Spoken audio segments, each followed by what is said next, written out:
বাইরে ভাই, এইটা কি ছিল? শাকিব খান সাদ মামা গানটায় যেই ড্যান্সটা করলো, যে ড্যান্স স্টেপ, আমি তো প্রথম দেখা ভাবছিলাম বলিউডের কোনো গান।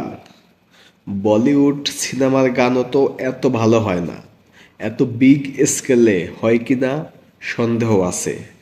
শাকিব খানকে কেউ দেখলে বলবো এটা বাংলাদেশের নায়ক। শাকিব খানের লুক, ড্যান্স, ড্রেস আপ, সব কিছু একশোতে একশো, কোনো কিছু কোনো দিক দিয়ে কম নাই। শাকিব খান কি যে শুরু করছে বুঝলাম না।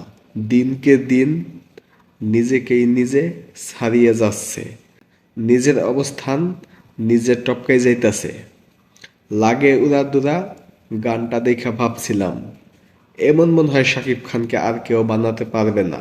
এত সুন্দর, এত ড্যাসিং মনে হয় শাকিব খানকে আর কখনো লাগবে না কোনো গানে। কিন্তু লাগে উড়াদুরা গানটাকেও হার মানিয়ে দিয়েছে এই চাঁদ মামা গানটা। প্রথমেই দেখেন শাকিব খানের ড্যান্স স্টেপগুলা দেখেন, সম্পূর্ণ নতুন ড্যান্স স্টেপ। প্রথমেই সিগারেট ধরাইলো, একজনে সিগারেটে দিল, অন্য একজনে জ্বালাই দিল। মানে লুকটাই অন্যরকম।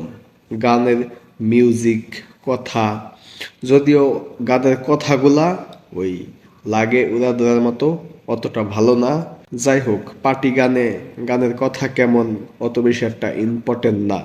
কিন্তু লাগে উড়াদুরা গানটার যেমন কথা ছিল তেমন গানটাও ভালো ছিল। কিন্তু এই চাঁদ মামা গানটা লাগে উড়াদুরার থেকে বেশি ভালো, বেশি বিগ অ্যারেঞ্জমেন্টে করা হয়েছে। কিন্তু গানের কথাগুলা লাগে উড়াদুরার থেকে বেশি ভালো না। কিন্তু সব কিছু মিলিয়ে লাগে উড়াদুরার থেকে চাঁদ মামা গানটা এগিয়ে।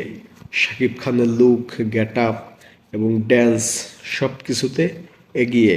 ওইটার মধ্যে নাচছিল মিমি চক্রবর্তী, এটার মধ্যে নাচছে নুসরাত জাহান।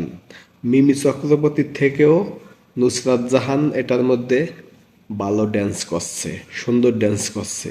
ওটার মধ্যেও মিমি চক্রবর্তী খুব সুইট লাগছিল, ভালো ড্যান্স করছিল। এটার মধ্যে নুসরাত জাহান আরো বেশি ভালো ড্যান্স করছে, বেশি নাচছে। এই পর্যন্ত গানটা আমি 10 বার দেখছি, একবারও টানি নাই। প্রতিবার প্রথম থেকে শেষ পর্যন্ত দেখছি।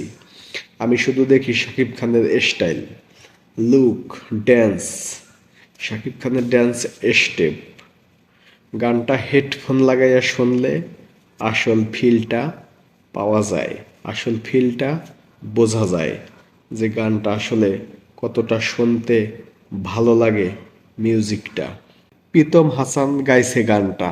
প্রীতম হাসান এবং শাকিব খানের তো আগেও খুব ভালো গান আছে, ওই যে লাগে উড়াদুরা, যেটা কিনা বর্তমানে ইউটিউবে এখন অব্দি ট্রেন্ডিংয়ে 300-400 মিলিয়ন ভিউ আইসা পাচ্ছে ওই গানটায়। এই গানটাও আসবে, যদিও এই গানটা একেবারে নতুন একটি ইউটিউব চ্যানেল থেকে ছাড়া হয়েছে।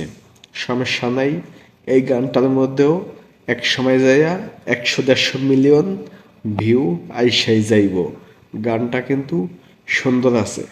শাকিব খান বাতাসে উঠতাছে, এই শাকিব খানকে কে থামাবে, কে আটকে রাখবে? একের পর এক বম শাকিব খান ছাড়তে আছে। সেই বমের তাপে বাকিরা পুইরা ছারখার হয়ে যাইতাছে।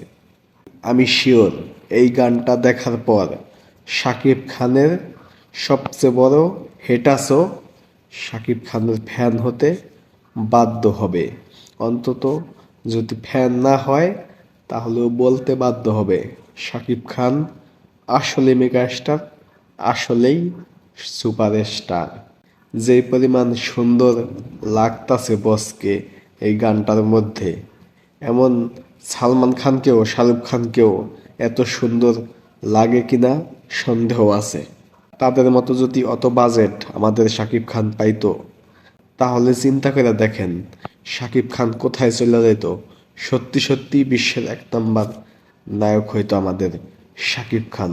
যেহেতু এই 5, 10, 20 কোটি টাকা বাজেট পাইয়া আমাদের শাকিব খান এত কিছু দেখায়, 300-400 কোটি পাইলে তো বোঝেন এই শাকিব খান কি করত।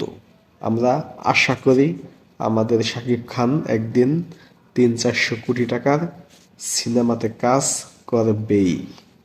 তো গানটা কার কাছে কেমন লাগছে অবশ্যই কমেন্টে জানিয়ে দেবেন।